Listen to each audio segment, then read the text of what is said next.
In this lesson, we are going to look at the principle of operation and construction of an airspeed indicator or ASI. We will also consider the matter of calibration and the relationship between indicated airspeed, calibrated airspeed, equivalent airspeed, and true airspeed. The ASI is an air pressure sensing instrument. So let us begin by first considering the air pressure the ASI is required to sense. An aircraft which is stationary on the ground in still air conditions will be subject only to ambient atmospheric pressure or static pressure, which we can see here represented by the red arrows. In forward motion, the aircraft will be subject to an additional or dynamic pressure represented here by the blue arrows. The total pressure the aircraft will be subjected to will therefore be the static pressure plus the dynamic pressure. This is known as total pressure or PTO pressure. The dynamic pressure experienced by the aircraft will vary with the speed of the aircraft through the air. And mathematically, this relationship is expressed in the formula. Dynamic pressure equals a half rho V squared, where V is the true airspeed and rho is the density of the air. So if dynamic pressure can be isolated from the total or PTO pressure, it can be used to indicate airspeed. The function of the airspeed indicator therefore is to isolate the dynamic pressure from the PTO pressure and to display the dynamic pressure calibrated as airspeed. Logically, the airspeed displayed on the airspeed indicator is known as the indicated airspeed or IS.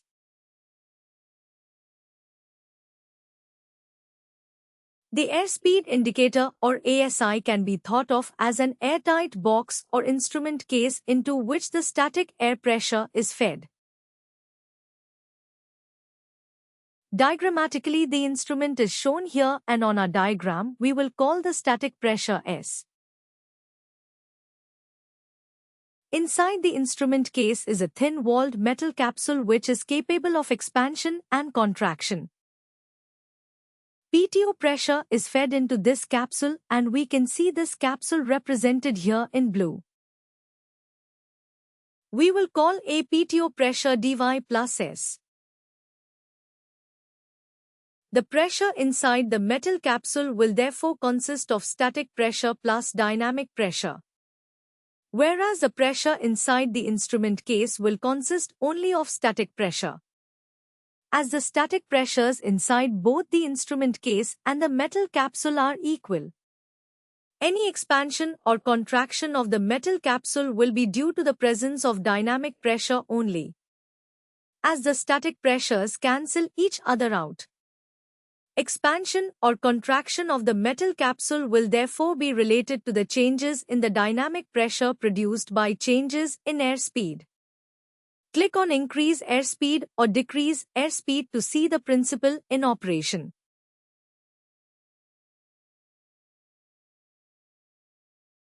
Let us look now at the matter of calibrating the ASI.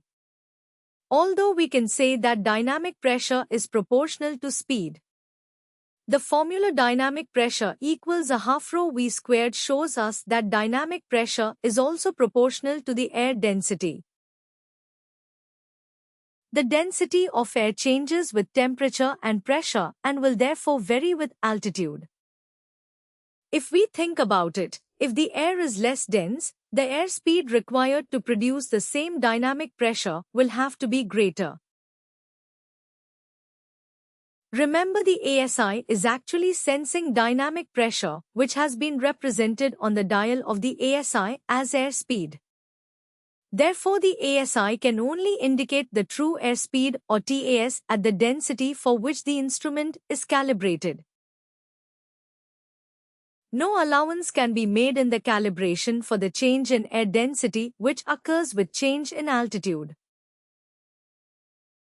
In practice, the ASI is calibrated to read the true airspeed only for the air density of 1225 grams per cubic meter.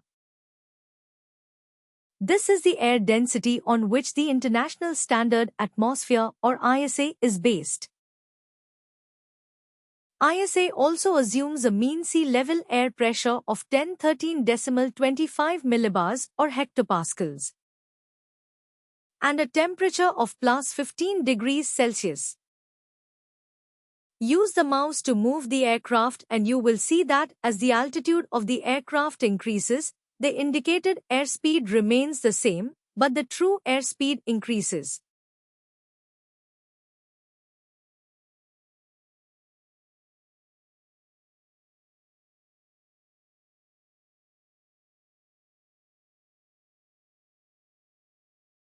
We have to make corrections therefore to determine the true airspeed from the indicated airspeed.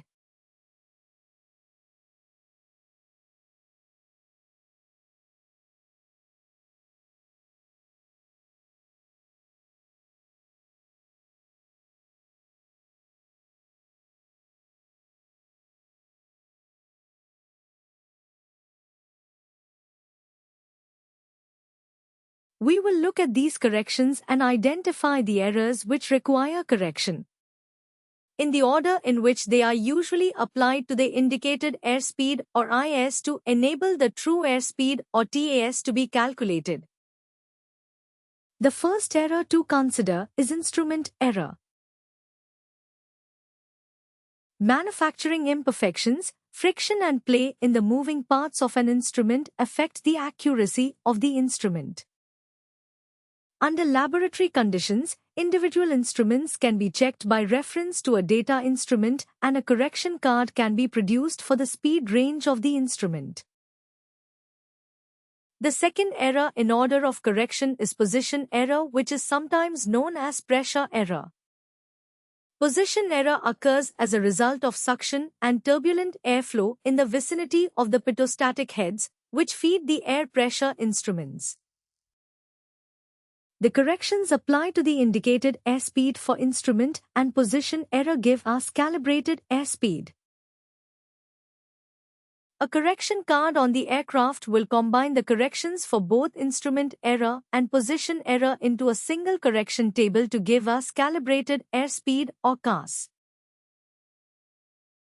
Note that calibrated airspeed is sometimes referred to as rectified airspeed or RAS. To summarize so far then, the indicated airspeed plus or minus the instrument and position error corrections gives us the calibrated airspeed or CAS.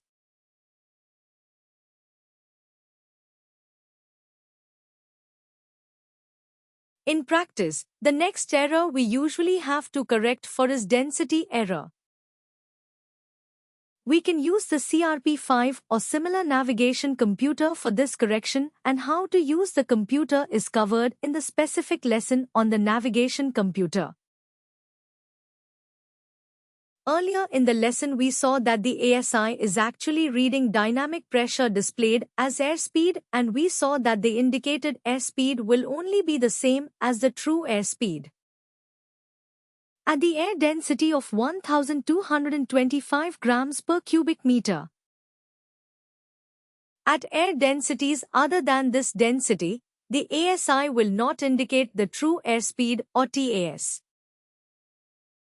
This is known as the density error, and density error can cause the ASI to underrate the TAS by considerable amount as altitude is gained.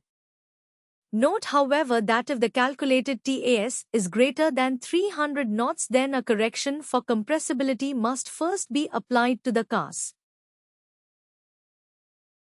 So if the calculation for TAS results in a TAS of more than 300 knots, the remaining correction to consider is known as compressibility error, and we have to go back to the CAS to apply this correction.